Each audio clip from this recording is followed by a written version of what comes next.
Bene, eccoci qua.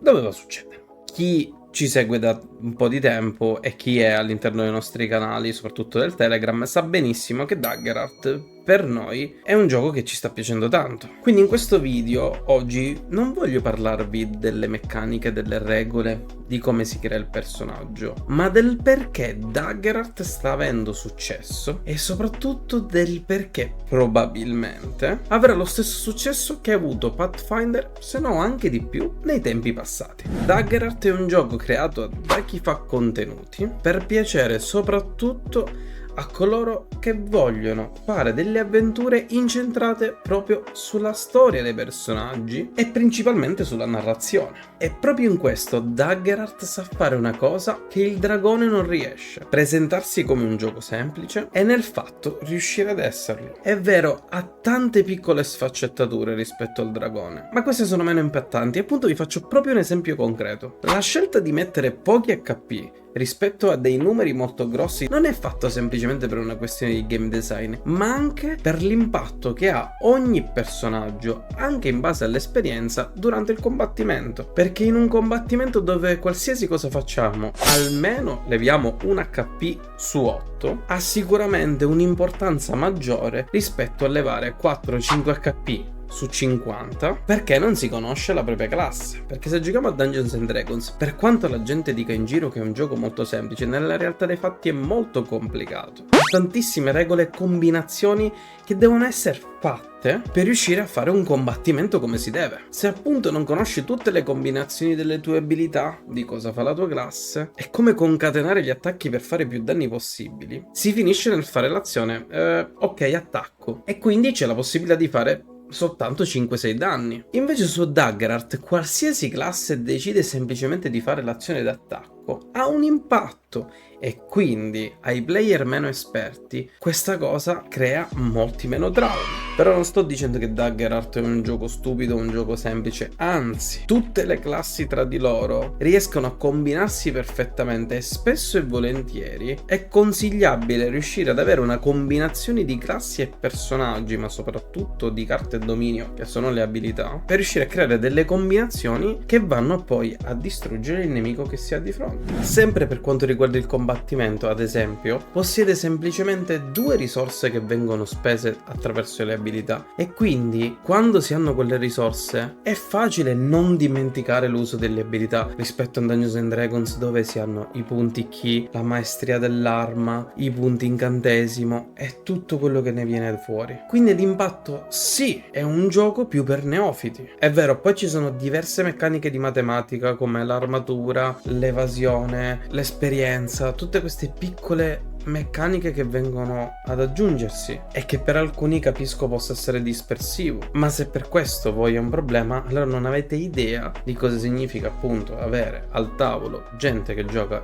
il ranger e il monaco, che hanno una miriade di cose da poter fare e semplicemente effettuano il loro attacco.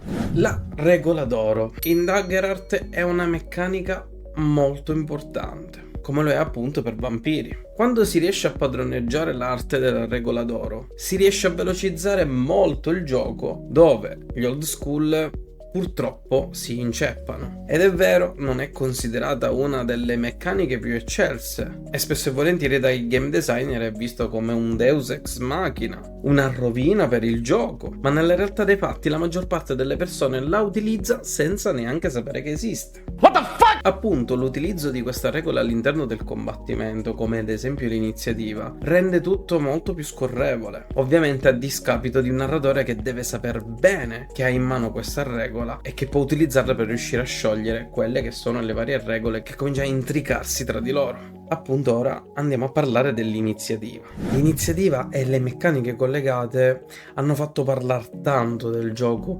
durante sia il beta test che soprattutto il prodotto finale. Perché se è vero che da una parte il tiro in iniziativa e l'ordine di turno permette meno confusione durante il combattimento, è vero anche che permettere ai giocatori di decidere chi comincia crea una sorta di competizione e nel capire soprattutto quando conviene a un giocatore iniziare rispetto ad un altro, e quindi i giocatori rimangono sempre focalizzati sul gioco, soprattutto perché tra un momento e l'altro, per un tiro sbagliato o con FIAR, il narratore potrebbe ribaltare le sorti della partita e quindi rimescolare tutte le carte in tavola. Ma ora smettiamo per un momento di parlare delle meccaniche del gioco e andiamo a parlare un po' di più su quello che sta accadendo e del perché sembra ripetersi la storia di Pathfinder nel passato. Ma soprattutto che non dovete dimenticare di lasciarci un follow, perché più del 50% delle persone che guardano i nostri video ancora non ci seguono. Quindi, se anche tu sei tra questi, ti prego di premere il tastino, perché per te è una semplice azione, ma per noi è un aiuto gigantesco. Ora, sappiamo bene il rapporto che c'è stato tra i Critical Role e Dungeons and Dragons. Sicuramente i primi non possono esistere senza i secondi, ma è anche vero che la Wizard of the Coast ultimamente ha fatto diversi movimenti che hanno messo in pericolo quella che era la community del gioco di ruolo. Forse alcuni di voi se lo saranno persi, o altri sarà una ridondanza, ma l'OGL è stato un momento molto importante per il gioco di ruolo, perché una cosa che sembrava lì stazionaria e che permetteva a molti di riuscire a far crescere e nascere le proprie idee, improvvisamente stava sparendo. Ed è lì che i Critical Role hanno fatto quello che la Wizard of the Coast ha dimenticato, che il gioco di ruolo non è fatto solo attraverso i milioni, i soldi, i manuali, ma è fatto attraverso la community. E se è vero che siamo nel periodo in cui tutto viene capitalizzato, qualcuno ricorda ancora che forse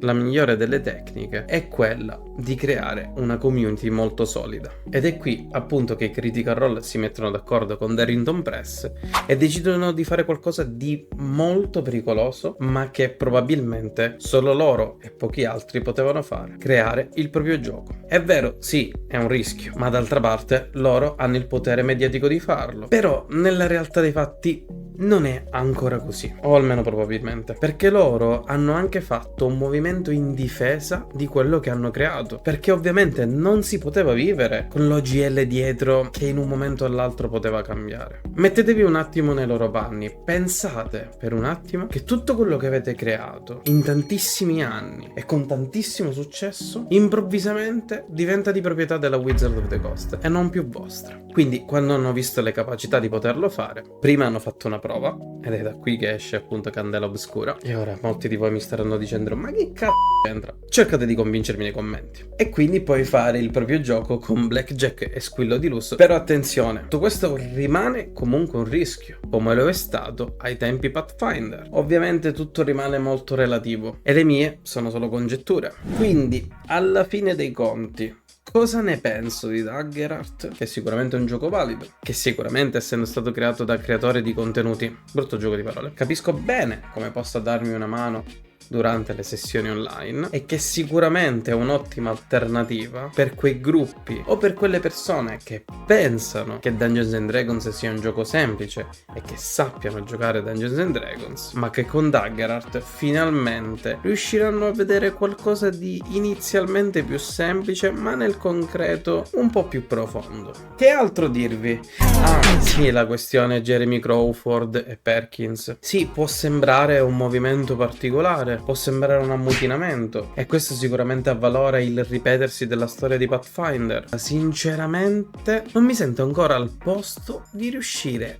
a dare una vera valutazione di questa situazione, perché se è vero che loro erano i volti dietro Dungeons and Dragons 2014, è anche vero che erano gli stessi volti dietro la 2024, ma soprattutto dietro la quarta. Quindi l'unica cosa che possiamo pensare è che speriamo che facciano del loro meglio come hanno fatto con la 2014 o anche come la 2024, ma questo è un mio pensiero. Sì, perché sono l'unico a cui piace la 2024. Sì, perché io l'ho letta. E sì, perché nella realtà dei fatti sembra difficile, ma per lo stesso motivo delle cose che vi ho detto all'inizio. Perché parliamoci chiaro, Dungeons and Dragons non è semplice.